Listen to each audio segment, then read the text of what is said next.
For years, there have been reports of sightings of big cats across the West. Well, now the debate has begun again in Gloucestershire. DNA tests are being carried out on a deer found savaged near Woodchester Park in Stroud. Scientists are trying to confirm if it was attacked by an unusually large predator, with some locals convinced it's the work of a big cat. Well, Steve Nibbs has been investigating and joins us now. Steve, I see you've pushed off down the pub, but some people are pretty stone cold sober that they've seen this thing. Absolutely, David. If you want the truth, this is, of course, the place to be. We're at the Amberley Inn, which overlooks right over there the area near Woodchester Park where this big cat is apparently living. And you're right, people are very convinced. People are taking this very seriously. And there have been sightings in the past, of course. The difference this time is the evidence is mounting up in favour because of the way the deer was killed, but also the fact, as you mentioned, that scientists are hoping to extract big cat DNA from the deer carcass. And of course, that would be conclusive. So let's take a look at the evidence. We were taken to the site of the deer kill by the National Trust who own the land. Although it's open to the public, they want us to keep the exact location a secret, but it is near Woodchester Park. And this is where we find our first clue. The deer carcass was discovered here with serious injuries, more than could have been inflicted by a fox. Yeah, it's a perfect little sort of bolt hole, sort of hideaway for a big cat-like mammal in the landscape. Rick Minter is an expert on big cats and says the way the deer was killed was maybe the work of a puma or black panther. The wound is through the side of the neck, and the canines have gone through there to get to the windpipe, and it's been asphyxiated at the windpipe. It's a fresh carcass. The dog walker found it warm, so we know it's sort of uncontaminated by any scavenging. And there's been a lot of tidy, neat consumption. Our next clue comes from what locals found near to where the deer was killed. These plaster casts were taken in the woods.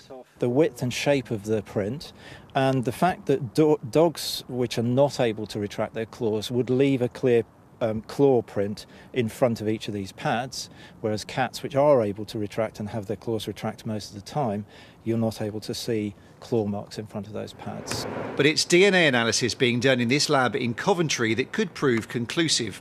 Experts at the University of Warwick took samples from the deer carcass to see if the kill really was the work of a big cat. If there are traces of cat there, we stand a reasonable chance of finding it. By the middle of next week, we should have putative cat DNA sequences if they're there, and once we have those we will know what species it is.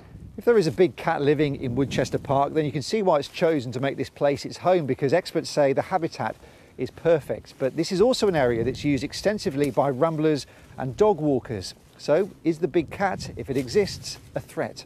From our point on discussions we've had so far, we don't really see that it will be a significant risk. We're not aware of any big cat attacks in the country to date, and I don't think it would be a major factor in opening our sites to the public or anything like that. The evidence is mounting up in favour of a big cat, but there's maybe a big historical clue. The Orpheus pavement, the largest Roman mosaic in Britain, is buried nearby, and this exact replica shows something very interesting. Maybe the big felines have been prowling the valleys of Gloucestershire for longer than we think. And as I said earlier, there have been plenty of people that have seen this big cat. Some want to talk about it, others don't. Corin Memory luckily does. Corin, thanks for joining us tonight. Welcome. You've seen this cat about half a dozen times. About half a dozen times in the last 2.5 years, yes. Describe it. Well, it's big and black, and it had a huge long tail. And from, I'd say, estimating it's about the size of a German Shepherd, but longer. And the tail was probably 2.5 foot long. And the way it moved was a cat. There was no way it was a dog, and there was no way it was a domestic cat. So you were convinced pretty early on? I mean, the first time I saw it, I'd never heard of big cats in Britain. And then the second night I saw it, I got the binoculars and was convinced. And I've since seen it in the winter, in the snow, and I've seen it the following summer, and it spent about 20 minutes just mooching around the field. But this time, though, obviously, if we get this DNA evidence from the University of Warwick, this will not only prove that you're right, which you undoubtedly are, but it'll tell everybody, the doubters, that it's true. Yeah. What do you feel about that? And what's it going to mean for the area? I think it's great because, you know, a lot of people around the Stroud Valleys have seen the cat, or they know somebody who's seen the cat. And I think there's more than one cat from speaking to Frank Tunbridge and other local experts. So I think it's great, and people will finally be believed and won't be ridiculed. But I know that you're slightly worried about its welfare. Yeah, I am worried that once there's concrete evidence, people might panic, get in a flat and think, oh no, there's a big cat out there ready to get us. And it's not like that. They've been around for years and nobody's been hurt.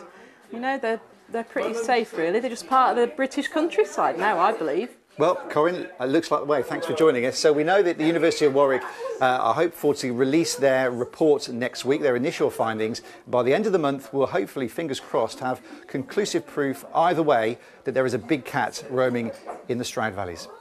And in the meantime, I think Corinne needs to take her camera with her every time she goes out, Steve. Thanks very much.